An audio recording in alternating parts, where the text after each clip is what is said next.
በስመ አብ ወወልድ ወመንፈስ ቅዱስ አሃዱ አምላክ አሜን። የተወደዳችሁ ወንድሞች ዲያቆናት፣ በደመ ክርስቶስ የተገዛችሁ አባቶች፣ እናቶች፣ ወንድሞችና እህቶች፣ በአጠቃላይ የቅድስት ቤተክርስቲያን ልጆች እንደምን አመሻችሁ፣ እንደምን ዋላችሁ፣ እንደምን አላችሁ? ቸርነት ምህረት የባህሪ ገንዘቡ የሆነ ቅዱስ እግዚአብሔር በሰላም በጤና በህይወት ተጠብቆ ቀኑን ሁሉ በሰላም አስፈጽሞን እችን ሰዓት ባርኮ የሰጠን በአንድነቱ የሚሰለስ በሶስትነቱ የሚቀደስ የአብርሃም አምላክ የይስሐቅ አምላክ የያዕቆብ አምላክ ቅዱስ እግዚአብሔር ቸርነቱን ምህረቱን ይቅርታውን አብዝቶ ለሊቱን እንዲባርክልን የምንማረውን ቅዱስ ቃል ከነፍሳችን ከስጋችን ጋር እንዲያዋህድልን ፈቃዱ ይሁንልን። የቃል መውረድ ምክንያት የሆነች ምክንያተ ድኅነት አቁራሪተ መዓል ሰዓሊተ ምሕረት እማምላክ ድንግል ማርያም እሷም የመመቻችን ዘውድ ናትና ክብርና ምስጋና ለእርሷም ይሁን። ባለፈው ትምህርታችን በሚስጥረ ቁርባን ዙሪያ የጀመርነውና በተከታታይ እየተማርነው መተናል። በቅዱስ ቁርባን ውስጥ የምናገኛቸው ወይም ቅዱስ ቁርባን ለኛ የሚሰጠን ጸጋ ምን እንደሆኑ እንማራለን ብዬ መሰረታዊ ነጥቦቹን ለማንሳት ሞክሬያለሁ። ባለፈው የመጀመሪያ ያልነው የዘላለም ሕይወት ወይም ዘላለማዊ ድኅነት እናገኝበታለን የሚለው ነው። አንደኛው እሱ ሲሆን በሁለተኛ ደረጃ ስርየተ ኃጢአት ወይም የኃጢአት ስርየት እናገኝበታለን። ቅዱስ ሥጋውን ክቡር ደሙን ስንቀበል ይቅርታ እናገኛለን፣ ምህረት እናገኛለን። ሶስተኛ ከኃጢአት ለመዳን ወይም ደግሞ ወደ ኃጢአት እንዳንሄድ ልጓም ሆኖ ያገለግለናል። በሶስተኛ ደረጃ ያለው ይሄ ነው። አራተኛ ደረጃ ላይ የምናስቀምጠው ደግሞ ከእግዚአብሔር ጋር አንድነት ይኖረናል እና እንዴት አንድነት እንደሚኖረን እና በአምስተኛ ደረጃ ኃይል መንፈሳዊን እንቀበልበታለን። ቅዱስ ሥጋውን ክቡር ደሙን ስንቀበል ሥጋውን ስንበላ ደሙን ስንጠጣ መንፈሳዊ ኃይል እንመላለን። የመጨረሻውና ማጠቃለያው ከክርስቲያኖች ሁሉ ጋር እንደ አንድ አካል ያደርገናል። ምን? እግዚአብሔር ቅዱስ ሥጋውና ክቡር ደሙ ነው። ስለዚህም የመጀመሪያው የሰጠነው ወይም ደግሞ ልናገኛቸው የምንችላቸው ከጸጋዎች አንዱ የዘላለም ሕይወትን ነው። የዘላለም ደህንነትን ነው።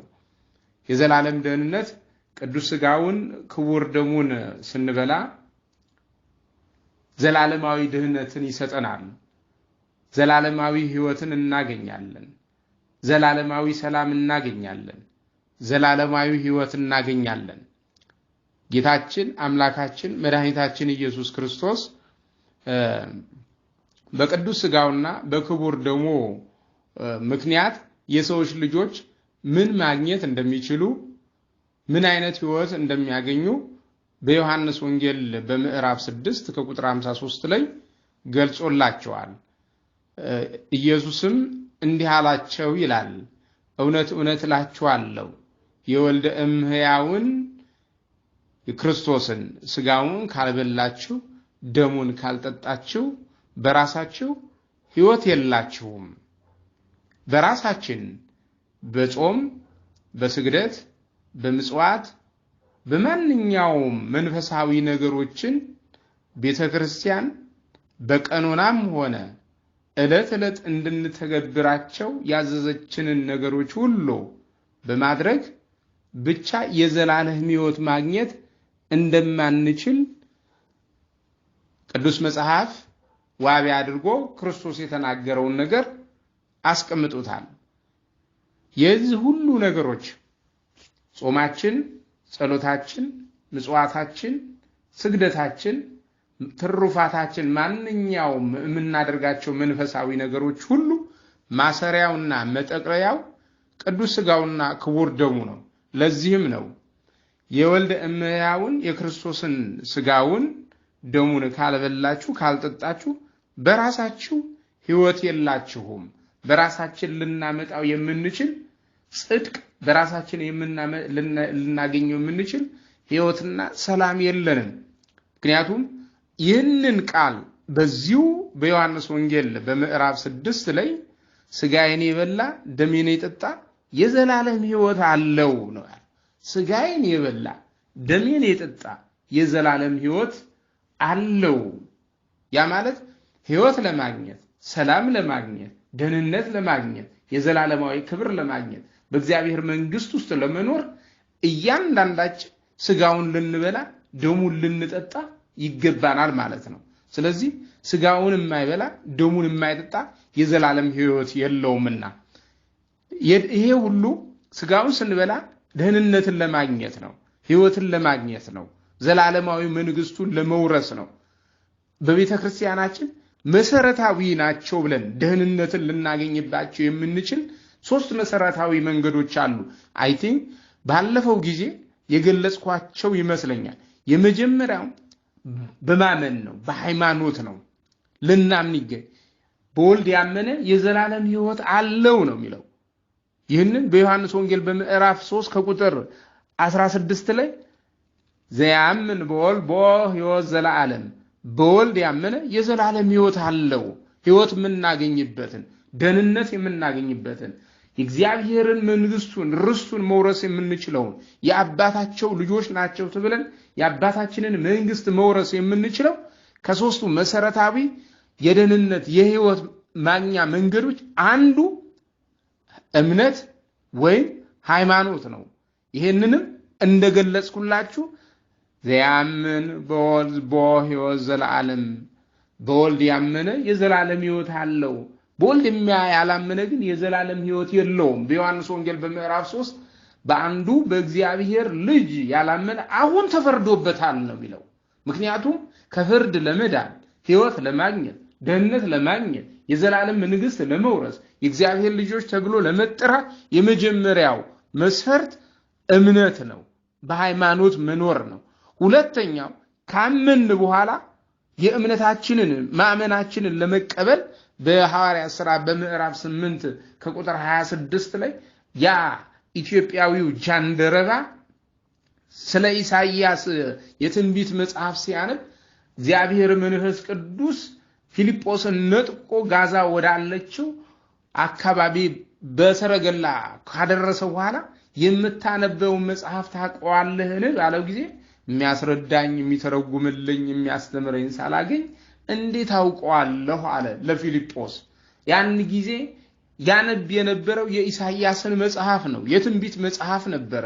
ስለ ኢየሱስ ክርስቶስ በትንቢት መጽሐፉ በምዕራፍ 53 ከቁጥር 1 ላይ ያየነውን ነገር ማን አምኗል? የሰማነውን ነገር ማን ተቀብሎታል? ስለ ኢየሱስ ክርስቶስ መገረፍ፣ ስለ ኢየሱስ ክርስቶስ መታረድ፣ ስለ ኢየሱስ ክርስቶስ መሰቀል፣ ስለ ኢየሱስ ክርስቶስ መገረፍ፣ ስለ ኢየሱስ ክርስቶስ መከራ መቀበልን ነበረ ኢሳይያስ መጥቶ የደህንነታችን ተግሳጽ በሱ ላይ ነበረ። በርሱ ቁስል እኛ ተፈወስን፣ በሱ መከራ፣ በሱ ችግር፣ በሱ መገረፍ፣ በሱ መሰቀል፣ በሱ መጎተት፣ በሱ መወጋት፣ በሱ ሐሞትን መራራ ሐሞትን መጠጣ እኛ ድህነትን አገኘን፣ ሰላምን አገኘን፣ ሕይወትን አገኘን እያለ ይናገር ስለነበረ ኢየሱስ ክርስቶስ እንደሆነ ፊልጶስ ለጃንደረባው መሰከረለት። ያን ጊዜ ይሄንን አምላክ ነው የነቢያቱን ትንቢት እያነበብክ ያለው ሲለው አዎ አሁን አምናለሁ አለ። የእግዚአብሔር ልጅ እንደሆነ አምናለሁ። ኢየሱስ ክርስቶስ ወልደ አብ ወልደ ማርያም መሆኑን አምናለሁ። ስግው ቃል ወደ ምድር በስጋ ማርያም ተገልጾ መጥቶ ትፍሲት ከመለኮት ጋር ተዋህዶ አምላክ ወሰብሰብ ወአምላክ ተብሎ መጠራቱን አምናለሁ አለ በፊልጶስ እጅ ማር የነበረው ኢትዮጵያዊው ጃንደረባ አምናለሁ አለ። ስለዚህ ካመንከ በስሙ ልትጠመቅ ይገባሃል። ምክንያቱም በአብ በወልድ በመንፈስ ቅዱስ አጥምቋቸው ደቀ መዛሙርቴን አድርጓቸው ብሎ ጌታ ክርስቶስ በማቴዎስ ወንጌል በምዕራፍ 28 ከቁጥር መጨረሻ ላይ ተናግሯቸው አስተምሯቸው መክሯቸው ስለነበረ ልትጠመቅ ይገባሃል አለው። ያ የኦሪቱ ሕግ ያ ለአብርሃም የተሰጠው ቃል ኪዳን ባለፈው እንደተማር ነው አብርሃም የሚወልዳቸው የሱ ልጆች ሆኑና የእግዚአብሔር ልጆች ተብሎ እንዲጠሩ ወይም ደግሞ የአብርሃም ዘር ናቸው ተብሎ የመንግስቱ የርስቱ ወራሾች እንዲባሉ መገረዝ ነበርባቸው። ያ ሥርዓት ቀርቶ በጥምቀት ተተክቷል ሲለው ፊልጶስ ታዲያ እንዳልጠመቅ የሚከለክለኝ ምንድነው አለ። ምንድነው አለ። ምንም የሚያግደ ነገር ታዲያ ወደሚታየው ወደ ባህሩ እንሂድና አጥምቀኛል። አጥምቀው ጥምቀትን ተቀበለ። የነበረውን እምነት አጽንቶ የኢየሱስ ክርስቶስን አምላክ ሰው መሆን ሰው አምላክ መሆኑን አምኖ ተቀብሎም ተመስክሮለት በልቡ ታትሞ ጥምቀትን ይዞ ወደ ኢትዮጵያ መጣ።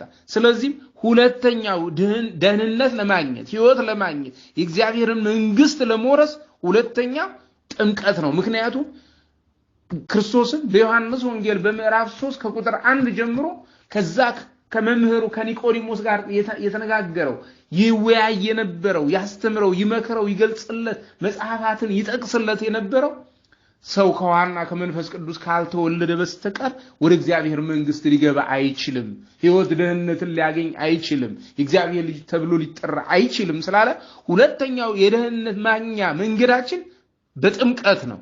ለዚህም ማርቆስ ሐዋርያው ቅዱስ ማርቆስ በማርቆስ ወንጌል በምዕራፍ 16 ከቁጥር 16 ላይ ዘነአም ወዘተጠምቀ ይድህን ያመነ የተጠመቀ ይድናል አለ። ያመነ የተጠመቀ ይድናል። ድህነት ለማግኘት ሕይወት ለማግኘት ነው ብለናል። የመጀመሪያው ወነአምን በወልድ በዘላለም ሕይወት የዘላለም ሕይወትን ወይ የዘላለም ደህንነትን ለማግኘት በወልድ ማመን ነው። ሁለተኛው ያመነ የተጠመቀ ይድናል ነው። ያመነ የተጠመቀ ድህነትን ለማግኘት ይሄንን ማከናወን አለበት። ሶስተኛውና መሰረታዊው መቋጫ የሚሆነው በዮሐንስ ወንጌል በምዕራፍ 6 ከቁጥር 56 ላይ የተጠቀሰው ቅዱስ ቃል ነው። ዘበልአ ሥጋዬ ወዘተይደሜ ሕይወት በዘላለም ሥጋዬን የበላ ደሜን የጠጣ የዘላለም ሕይወት አለው።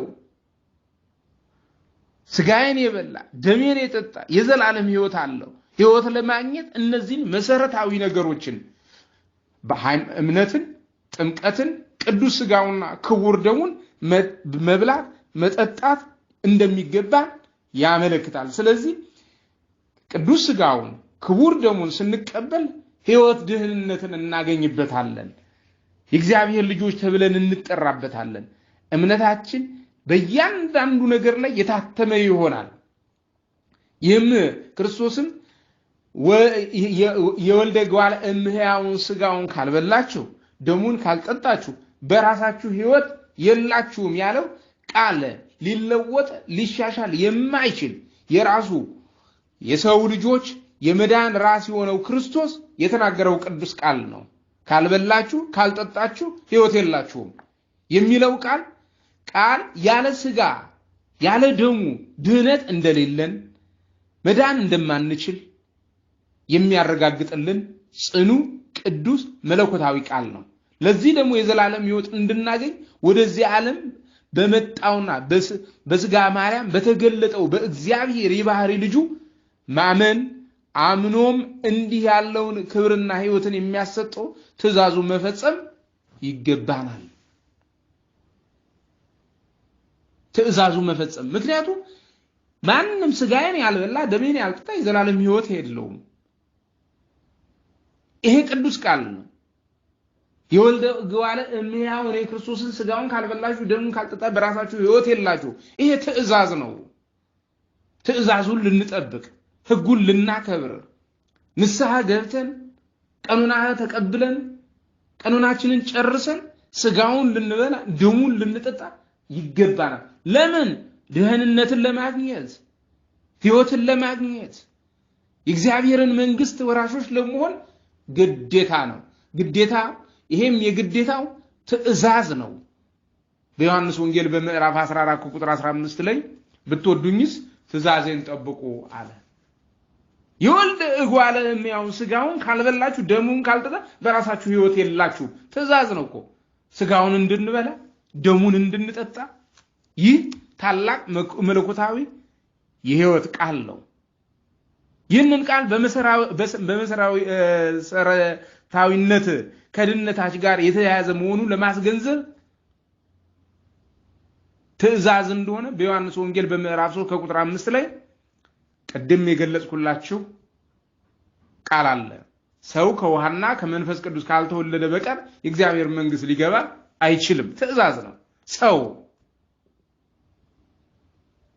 ከአብራከ መንፈስ ቅዱስ ከማየ ይወርዳል ከቅድስት ቤተክርስቲያን ሊወለድ ግድ አለበት የእግዚአብሔር ልጅ ሊባል።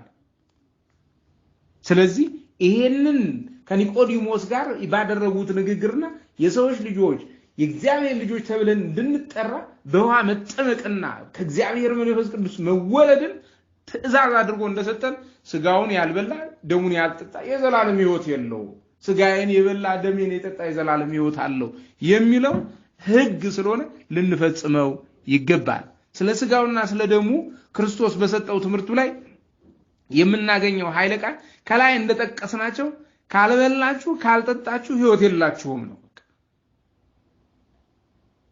ምክንያቱም ይሄ ለዓለም ሁሉ ሲባል ድህነትን ለመፈጸም በመስቀል ላይ የቆረሰው ቅዱስ ስጋው ክቡር ደሙ ነው። ስለዚህ ይሄንን ስጋ ይሄንን ደም ልንጠጣ ልንበላ ይገባል። ምክንያቱም ድህነትን እናገኛለንና ሕይወት እናገኝበታለንና ሕይወት እናገኝበታለን። ጌታችንም በማይታበለው እውነተኛ ቃሉ ቅድም ገግል ላይ ስጋዬን የሚበላ ደሜን የጠጣ የዘላለም ሕይወት አለው እኔም አለ በመጨረሻው ቀን አስነሳዋለሁ፣ በዓለም ፍጻሜ ዳግም ስመጣ አስነሳዋለሁ። ምኑ የበላ ስጋውን የበላ ደሙን የጠጣ በመጨረሻው ቀን አስነሳዋለሁ። ቅዱስ ስጋውን የባህሪ አምላክ የኢየሱስ ክርስቶስ ስጋና ደም ነውና የዘላለም ሕይወት ባለ መሆናችንን ያረጋግጥልናል። ስለዚህ እያንዳንዳችን ቅዱስ ስጋውን ክቡር ደሙን ልንቀበል ይገባናል። እሱን ካልተቀበልን በራሳችን ሕይወት የለንም፣ ድነትም አላገኘንም። አዎ በልጅነታችን በሕፃንነታችን ነፍስ ተምናቁ ድረስ ቤተሰቦቻችን እርግጠኛ ነኝ ያስቆርቡናል። ነፍስ ካወቅን በኋላ ግን እንዳንቆርብ ወደ ኋላ የሚጎትቱን ቤተሰቦች እንዳሉ ብዙ ቦታ እናያለን። መንደር በወለደው ትምህርት አካባቢ ባሰለጠነው ስልጠና ልጆች ወደ ቅዱስ ስጋው ወደ ክቡር ደሙ እንዳይሄዱ ይከለከላሉ። ያ ማለት ድህነት ሰው እንዳያገኝ ልጃቸው ሕይወት እንዳያገኝ ልጃቸው ወይ ሕይወት እንዳታገኝ ልጃቸው በመከላከል ወደ ኋላ ይጎትታሉ። ስለዚህ የተወደዳችሁና የተከበራችሁ ልጆቼ ቅዱስ ስጋውና ክቡር ደሙን ልንቀበል ይገባናል። ክቡር ደሙን ቅዱስ ስጋውን ካልበላንና ካልጠጣን ሕይወት የለንም፣ ልንሞት እንችላለን። እያንዳንዳችን ራሱ ባለቤቱ ጌታችን መድኃኒታችን ኢየሱስ ክርስቶስ እኔ የሕይወት እንጀራ ነኝ አለ። እኔ የሕይወት እንጀራ ነኝ። ይህንን የሕይወት እንጀራ የሚበላ የሕይወት ወይኑን የሚጠጣ የዘላለም ሕይወት አለው። በዮሐንስ ወንጌል በምዕራፍ 6 ከቁጥር 48 ላይ ጌታችን ራሱ እንጀራ ብሎ የሚጠራው ስጋዬን ብሉ ደሜን ጠጡ ብሎ ስለሰጠን ነው።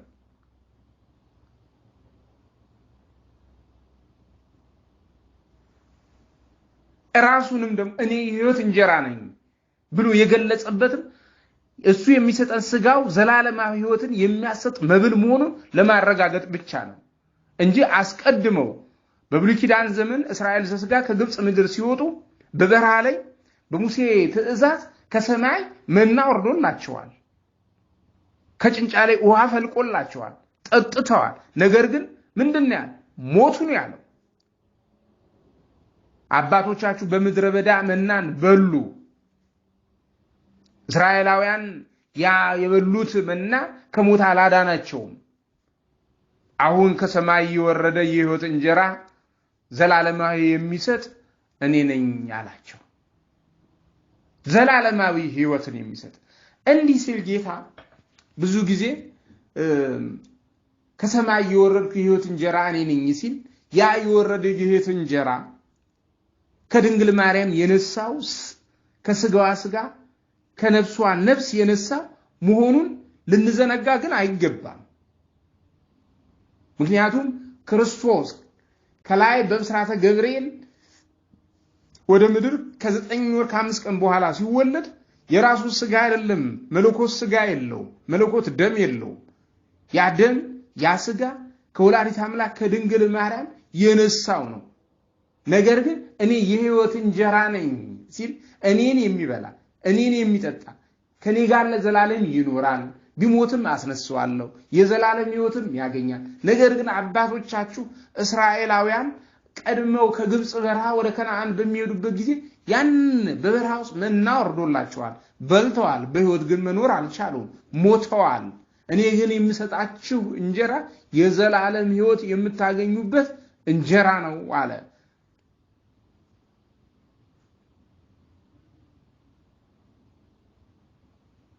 እንጀራ ነው ስለዚህ እያንዳንዳችን ይህንን እንጀራ ልንበላ ይገባል ይህንን ደም ልንጠጣ ይገባል አለበለዚያ እርሱ ይሄንን ካልበላን ይሄንን ካልጠጣን በራሳችን ሕይወት እንደሌለን በራሳችን መዳን እንደማንችል በራሳችን ምንም ነገር አንዲት እርምጃ መራመድ እንደማንችል ራሱ ባለቤቱ አስረግጦ ነግሮናል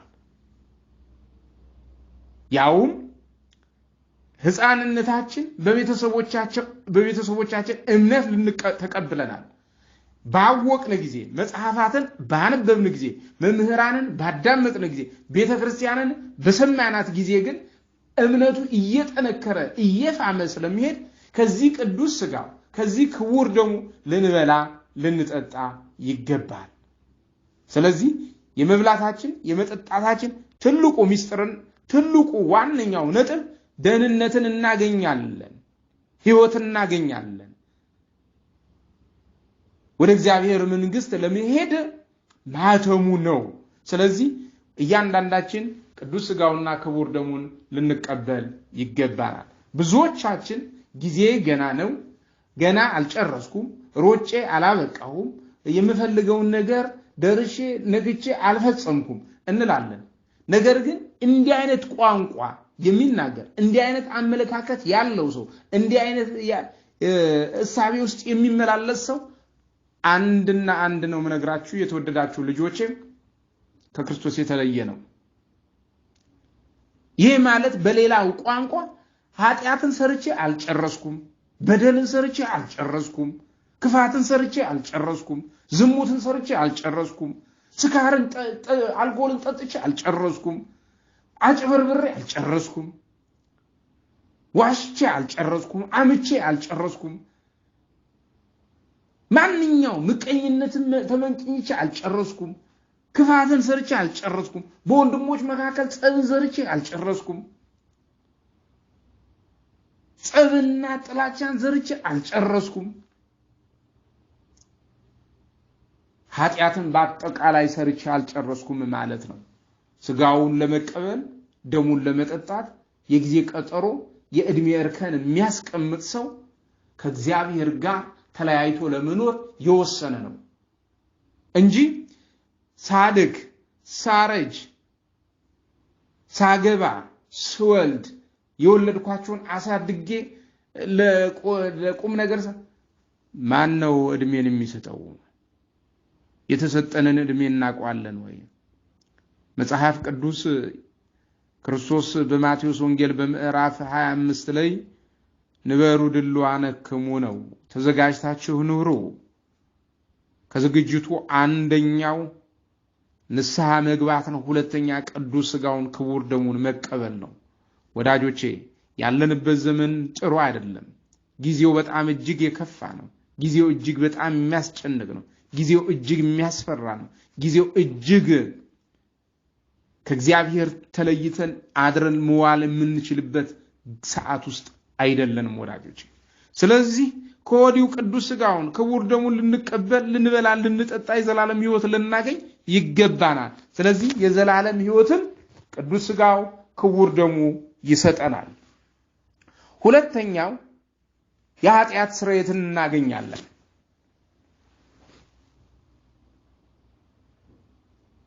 ከኃጢአት እንነጻበታለን ምክንያቱም አባቶቻችን ሰው ሆኖ የማይበድል እንጨት ሆኖ የማይጮስ የለም ከሰው ስተት ከብረት ዝገት የለውም ይላሉ ትክክል ነው ደካማ የሚሆን ሰባዊ ባህሪያችን ወደ ስተት ጎዳና ሲነዳን ኃጢአት ሲያገኘን በደላችንን ለካህናት ተናዘን ቀኑና ተቀብለን ንስሐችንን ጨርሰን በካህኑ ፈቃደኝነት ቅዱስ ሥጋውን ክቡር ደሙን ስንቀበል የኃጢአት ወይም የበደልን ስርየት እናገኛለን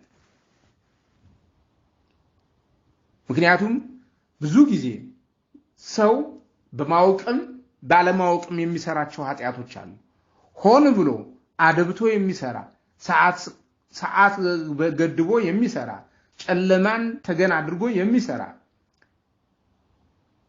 ፕሮግራም አድርጎ የሚሰራ ቀምሮ የሚሰራ ካልኩሌት ውስጥ አስገብቶ በደልን የሚሰራ ብዙ ሰው አለ ይሄ አስቦት አውቆት የሚሰራ በደል ነው አንዳንድ ጊዜ ሳያውቅ በስተት የሚሰራቸው ለሱ መልካም መስሎት ወደ ጠማማ መንገድ ውስጥ የሚገባ ብርሃን መስሎት ጨለማ ውስጥ የሚገባ ጽድቅ መስሎት ኃጢአትን የሚሰራ ብዙ ሰው አለ አንዳንድ ጊዜ መስራታችንንም ሳናውቀው እናልፋለን በደል መሆኑን ሳናውቀው የሚገልጽልን ሳይኖር እንደ ጽድቅ ቆጥረ ነው እምንረሳበት ጊዜ አለ እንደ በደል ማንቆጥራቸው ጊዜ አለ ታዲያ የሚታወቁትን በአእምሮአችን በህሊናችን የሚታወቁትን ያራቁትን በቅርብ ያሉትን እያንዳንዱ የምናስታውሳቸው ነገር ለመምህረ ንስሐችን ስንናገር ለአባቶች ስንናገር ስንናዘዝ በካህኑ ፊት ቀርበን ራሳችንን አዋርደን ስለ ኃጢአታችን እያዘን እያለቀሰን እያነባን እግዚአብሔርን ምን ያህል እየበደልነው እሱ እንደታገሰን እያሳዘንነው ምን ያህል እርሱ እንደሚጠብቀን እያስከፋነው ምን ያህል እንደሚንከባከበን በበደላችን የሱ ልጆች ተብለን ተጠርተን እርሱን የማይወክል እርሱነቱን የማይገልጽ ነገር እየሰራን ስንወል ግን እርሱ በምህረቱ ብዛት በይቅርታው ብዛት በፍቅሩ ብዛት በርህራሄው ብዛት የዕለት ምግባችንን ሰጥቶን ጤንነታችንን ሰጥቶን በሰላም ወጥተን እንድንገባ እያደረገን እንደሆነ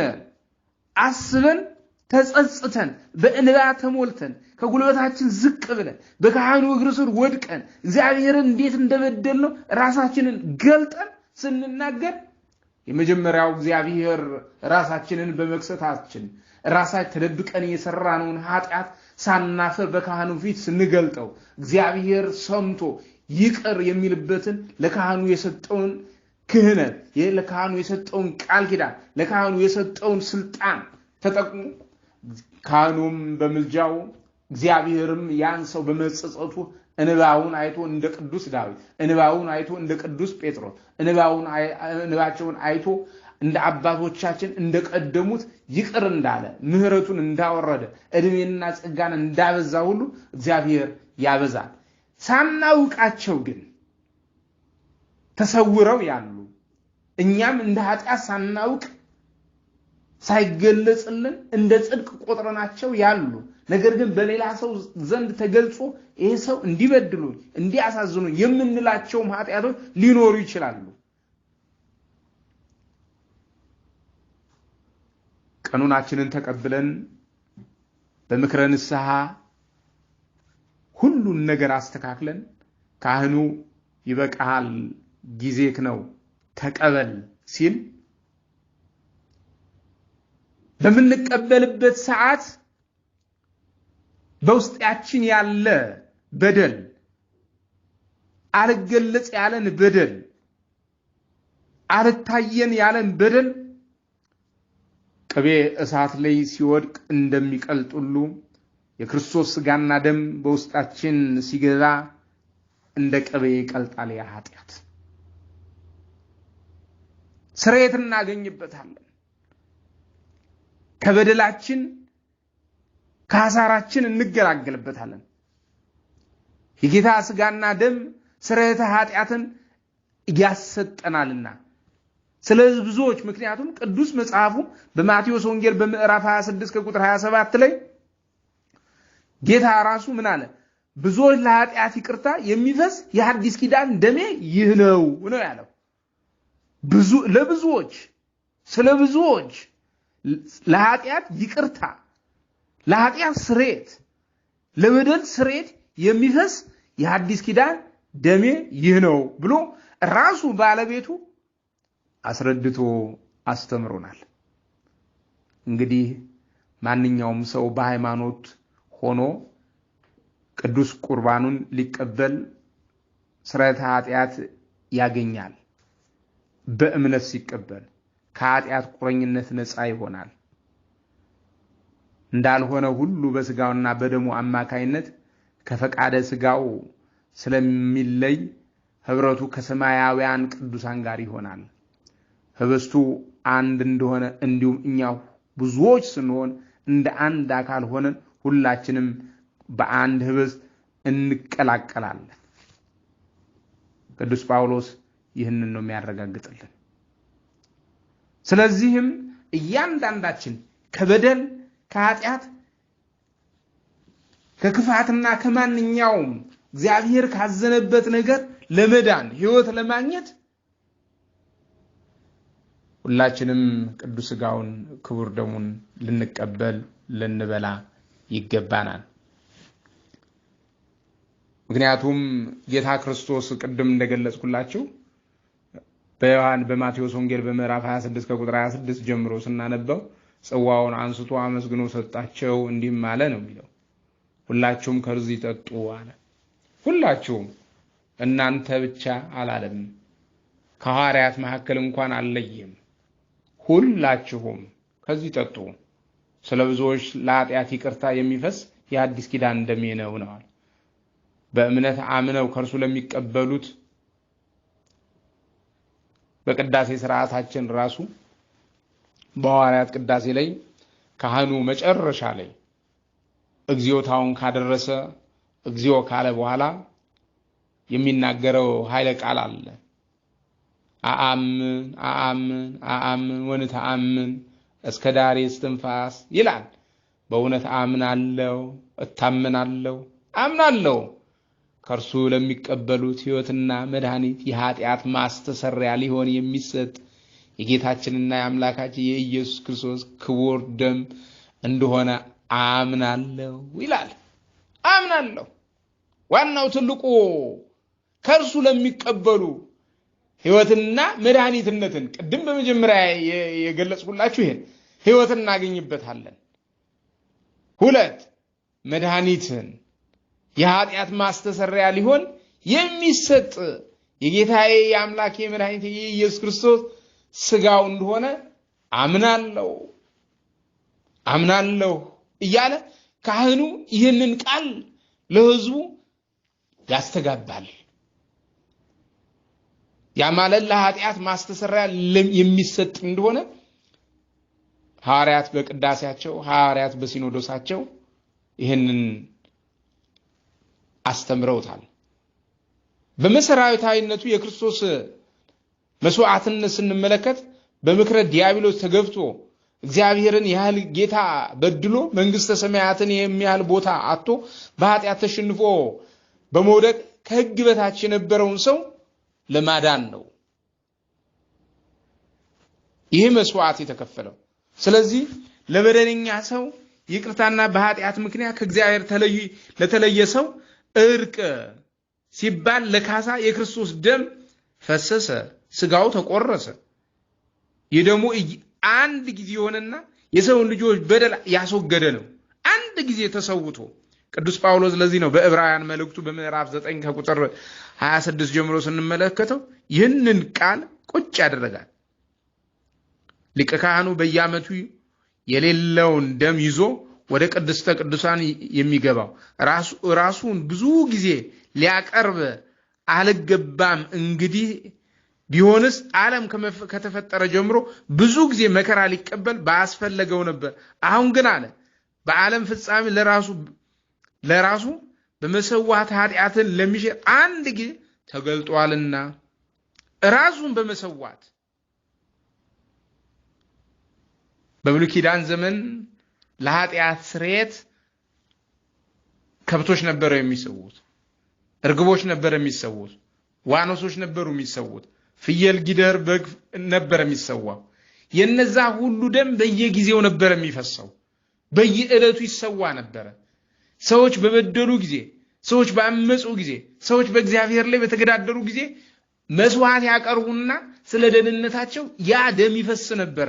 ነገር ግን ይሄ ለአንዴና ለመጀመር የነበረው ካህኑ የቤተ መቅደሱ አገልጋይ መስዋዕቱን የሚሰማው ካህን ነበረ። የሚሰዋው እንስሳ ነው።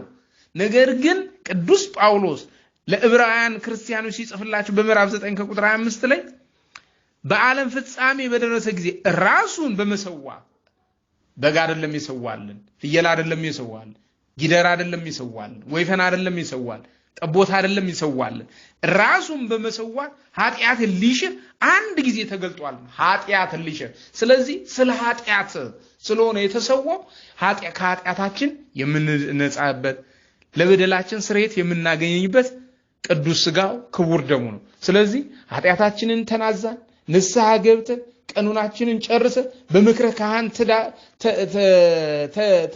ተምረን ቅዱስ ሥጋውን ክቡር ደሙን ስንቀበል ያ በውስጣችን የቀረ ተረፈ ኃጢአት ከዛም ባሻገር የተናዘዝናቸው ኃጢአቶች ሁሉ ጠራርጎ ከሰውነታችን ያወጣልናል።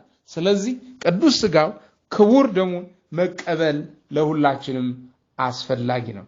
ስለዚህ ሁላችንም ወደዚህ ቅዱስ ወደ ሆነው መድኃኒት ወደ ሆነው ሕይወት ወደ ሆነው ቅዱስ ሥጋውና ክቡር ደሙ ቀርበን ልንቀበል፣ ልንበላው፣ ልንጠጣው ይገባል። ምክንያቱም ሕይወት ነውና የሚሰጠን፣ ዘላለማዊ ሕይወት ነውና የሚሰጠን፣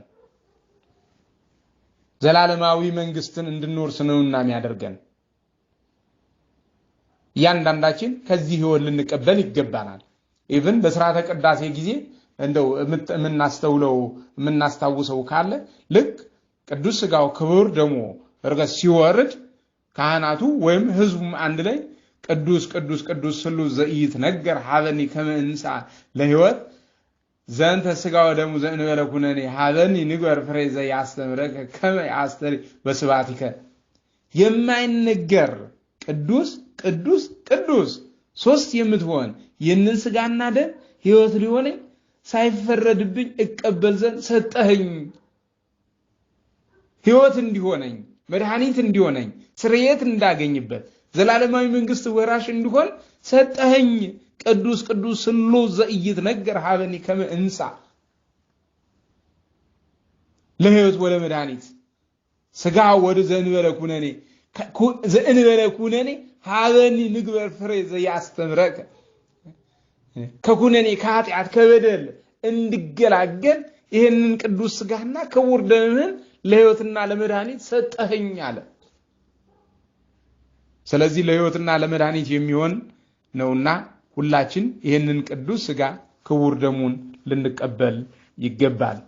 አምላከ ቅዱሳን እግዚአብሔር ይህን ሰዓት ባርኮ ቀድሶ ያስተማረን የመከረን ቅዱስ አባት በቸርነቱና በምሕረቱ በይቅርታው ቀሪውን ሰዓቱን እንዲባርክልን ፈቃዱ ይሁንልን። ቀሪው ትምህርታችን ከእግዚአብሔር ጋር አንድ እንሆናለን የሚለውና መንፈሳዊ ኃይል እንቀበላለን ከኃጢአት እንድንጠበቅ ልጓም ስለሚሆነን በዛ ዙሪያ በሚቀጥለው ትምህርታችን ሰኞና ማክሰኞ እንማራለን። አምላከ ቅዱሳን እግዚአብሔር ይባርካችሁ ይቀድሳችሁ፣ በሰላም በጤና በሕይወት ያዋለን ቅዱስ አምላክ በሰላም በጤና በሕይወት ሁላችሁንም ያሳድራችሁ።